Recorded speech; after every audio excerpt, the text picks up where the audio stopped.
So isang magandang araw sa inyo lahat mga idol. So ayan, biyahe kami with my boss. So welcome back again.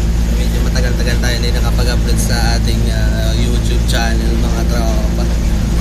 Dahil bira lang din tayo bumabiyahe mga idol kasi sa sobrang baba nga ng rate ni Lalamove. Kahit sabihin mo bumaba yung diesel ngayon mga idol, pero ano pa rin siya, masakit pa rin kasi yung rate ni Lalamove is hindi siya hindi na siya tulad dati na kahit pa paano ay may kikitain ka pa. Ngayon sobrang baba talaga mga idol ng rate niya. So ito, may biyahe tayo ngayon mga idol. Ipakarga natin mga idol Osa papuntang Lipa, Batangas mga idol, galing dito sa Tansa. So okay, kanina pa sana kami mga idol lalabas, kaya lang wala talaga kami makuha malaking rate. So sobrang baba talaga. Ibig mo mga idol, galing dito sa may Cavite 13 papuntang Maynila 700 lang, tapos babawasan ng 20% yun, sa 500 plus na lang matira sa'yo mga idol. Magkano na lang matira sa'yo doon, babawasan mo pa ng diesel papuntang Manila, right ko. So wala ka na talaga kikitain mga idol.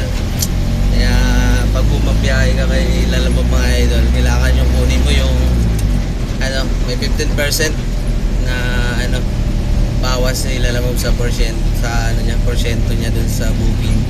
Kasi pag hindi ganun yung kunin mo, talagang walang matitira sa'yo mga idol.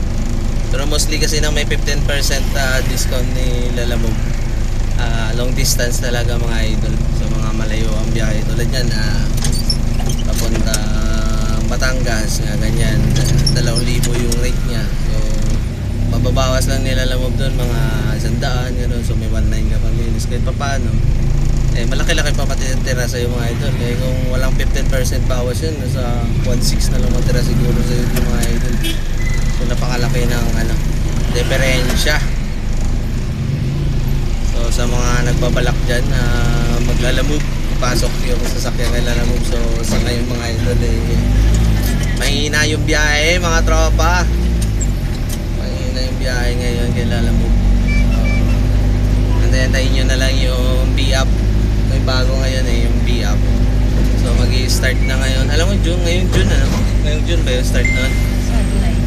July. So mga July daw yung start nun. Yun yung antayin yung mga idol kasi Pinoy yung Pinoy yung may-ari nun mga idol, saka maraming benepisyo siya kung nakapasok ka kay B-up. So yun yung applyan yung mga idol kung may sarili kayong sasakyan. So antayin nyo na lang yun. Kung gusto nyo makakuha ng experience muna, pwede din naman, tsagaan nyo na lang muna si Lalamove. So kuha lang kayo experience dito para pag nag-start na yung B-up, hindi na kayo mangangapa kung paano yung diskarte sa biyahihan ng online delivery mga idol. So on the way na kami ngayon mga idol, papuntang Lipa, Batangas. So Lipa itong drop namin mga idol. So sana may makuha kaming booking mamaya pabalik kasi hapon na mga idol, alas 4 na So sana may pa tayo, may matsambahan tayo mamaya kahit pandi silang pabalik, kahit pa paano may iuwi pa tayo, kahit pambili lang ng bigas mga tropa. So tara mga idol, atin na natin to at kita-kits tayo dun sa drop off. Let's go.